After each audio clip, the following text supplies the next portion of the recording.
For many years, we've been told that some of our weight issues may be due to weaknesses when it comes to self-control. Some of that theory does hold truth, but now we're finding that thoughts, feelings, and beliefs impact our nutritional metabolism and health. So to further explore this connection, we've invited eating psychology coach and NLP practitioner Louise Pitot to talk to us about dynamic eating psychology and mind-body nutrition. Welcome, Louise. So nice to have you with us. Thanks, Michael. Now, we've spoken before on the show about emotional eating, but now eating psychology obviously is a much broader sort of umbrella, if you want to call it, to that. What is dynamic eating psychology, as you refer to it? Dynamic eating psychology takes your whole food story into account. Okay.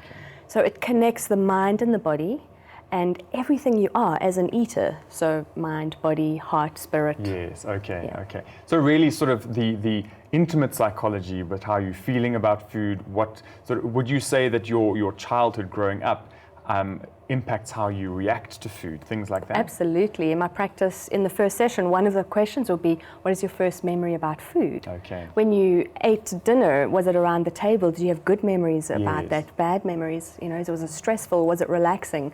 And all of this definitely plays a part in how we relate to food now. Okay. Yeah. And then, so obviously from sort of cravings is one thing that's heavily psychological, obviously, but there are physical and physiological reasons for certain cravings. Why do we associate certain foods with pleasure, with sadness, with, I don't know, homeliness, warmth, winter, things like that? How does that work? It's so interesting because when we're babies, we're actually programmed. Every time we opened our mouths to cry, we got given the breast, the bottle, the dummy, something. So food equals peace, food equals comfort. Yes. And we were trained from when we were little. What happens then during our lives is, depending on our experiences, food has different meanings and begins to symbolize different things. So maybe food equals boredom, or food equals stress. So some of us eat when we're stressed, some people don't eat when they're stressed. Yes, yes. So it's really a holistic approach. And if you look at mind-body nutrition says what you eat is 50% of the story. Yes. But the other 50% of the story is who we are as eaters. Okay. So it's really the psychophysiology, so psycho, the mind, physiology, body. Yes. The psychophysiology of how what we eat is affected, and how digestion, assimilation, calorie burning is affected by who we are, stress, relaxation, thoughts, beliefs, the times we eat, everything in our lives. And that food is actually a gateway into something deeper. Okay. So if you have a food issue, a body issue, we want to look at what is that something deeper. Yes. Can I give you an example? Yes, please, yeah. Let's just say someone has a headache and we reach for the headache tablet. We don't actually cure the headache or get rid of the headache, we block the pain receptors, so we don't feel the pain anymore. Yes, yes. However, instead of taking a headache tablet, if we looked at why am I getting that headache? Am I drinking too little water, drinking too much caffeine? Am I stressed? Am I taking on too much in my life? And we work on that, we work on then not actually getting headaches anymore. Yes, it's the root cause, So you're solving the problem, not hiding the symptom. Absolutely. Yeah. So that's what dynamic eating psychology and mind-body nutrition looks at. Right. What is that something deeper, and who are we as eaters? When you say who are we as eaters, how do you mean in that? What is the sort of deeper meaning behind that? Because, I mean, I might be a constant eater, or I might be a very sort of minimal eater, or I might be somebody who eats very regularly. Is that what you mean by who we are as eaters, or what do you mean by that? It actually goes deeper than that. It's who we are as a person. Okay. Mind, body, heart, spirit, just whatever our makeup is of us as a whole person, how that affects how we are assimilating and digesting our food. Okay. So as an example, if we eat when we're stressed, and the viewers probably know by now I talk about stress versus relaxation all the time. It's such an important topic. If we eat while we're stressed, what happens is we borrow blood from our digestive tract. It goes to our legs, our heart, our lungs, our brains, because we're in fight or flight. Yes, absolutely. And stress is our health bank withdrawal. So when we're stressed, we're withdrawing from our health bank, right? Where our cortisol is rising, so many issues are happening. And what is happening in the gut when we eat and we're stressed is we have 20,000 times less enzymatic output to the gut. We have 4 times less oxygen. We have die of healthy gut bacteria. We can't lose fat, we can't lose weight, and we can't build muscle. So you can be eating the healthiest salad on earth. You can be a picky eater. You can be eating 5 times a day. You can be eating once a day. But if you're eating in a stressed state, your body cannot use the food like it's supposed to use it. It's not absorbing everything you're giving it. And pretty much digestion is we we eat food, we break it up into tiny morsels, gets sent to our cells, it combusts with oxygen to make energy. Yes. But if we're not getting enough oxygen because we're stressed, so we're doing shallow breathing, absolutely, and we're not getting oxygen into our gut, then our food cannot become energy. So basically it's just sitting there and nothing's happening to it, and then it's going to pass through and you've lost all the potential. And you could be eating that beautiful, healthiest meal on earth. Absolutely. Whereas if you look at eating something in a relaxed state, the opposite happens. So you have all those enzymes going to the gut, 4 times more oxygen, healthy gut bacteria. So all the benefits are there. All the benefits, and then you can lose weight, lose fat, and build muscle. You believe that there's quite a distinct difference between nutrition and nourishment. How does that work? Because people kind of assume that when you're eating, you are getting nourishment. You're eating nutritious food, it's going to be nutritious. On the surface, they sound the same, right? But I believe that nourishment supersedes nutrition. It's more important than nutrition. So nutrition is how many grams of protein, carbs, and fat am I getting? It's your macro and your micronutrients. It's a very masculine aspect to nutrition, and it's a very formal sort of everything's in a box of if you're on a diet, you're focusing on nutrition.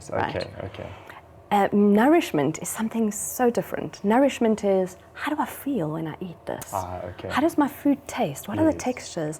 Am I visually excited about my food? Are there lots of colors? And so it's sort of eating with all the senses, which I find so much more, not more important, but as important as nutrition. Would you say that that sort of kickstarts how your body then absorbs or reacts to the food? Because I know for me, looking at a plate of processed food that's brown chips and burgers and all those bad things that we see versus a big plate with colorful vegetables and a little bit of protein, and everything looks interesting. So immediately my mouth is watering, I'm excited for it. Would that be an impact? Absolutely. So firstly, we want to get our body into that relaxed state and that excited state around food.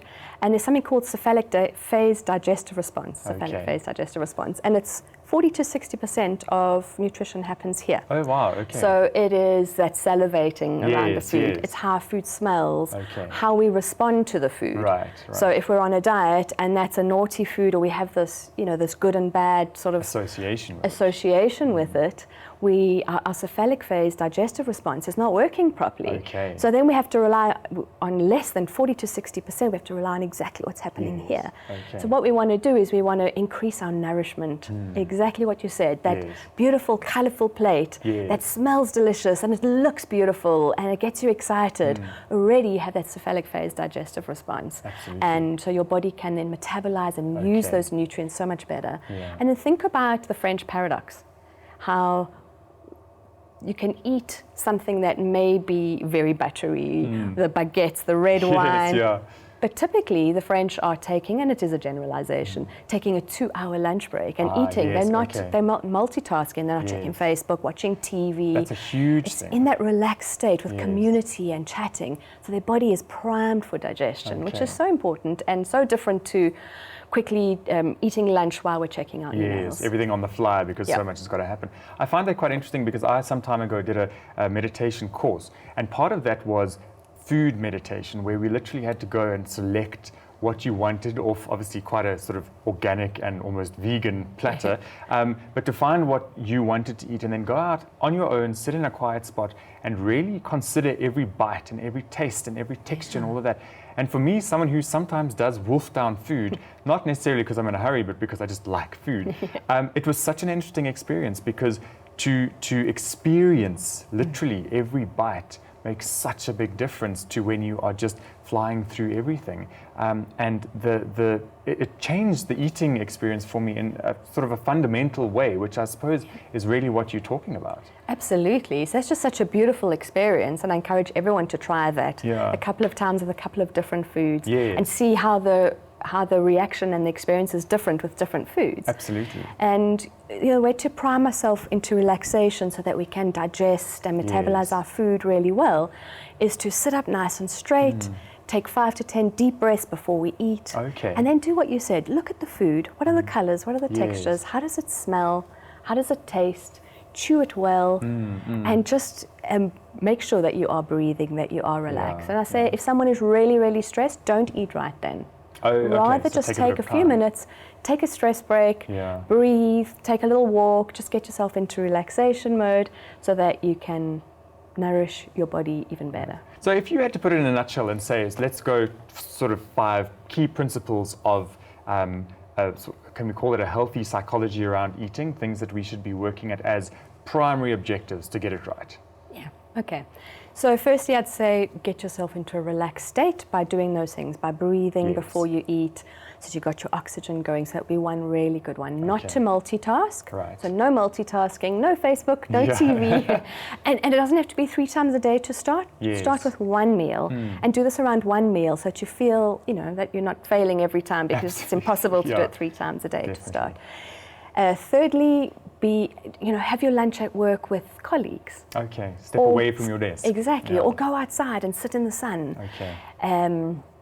Start to do what you did, that mindful eating, so you can get that cephalic phase digestive response. Take that piece of food and eat it with all your senses, all 5 of your senses. Yeah, which is a wonderful thing to do. Absolutely. Great. Louise, thank you so much. It's been great chatting to you, and I think given people a lot to think about, because so much of this is easily implementable. You just have to make a little bit of effort. Yeah. Thanks so much. Excellent. Thank you.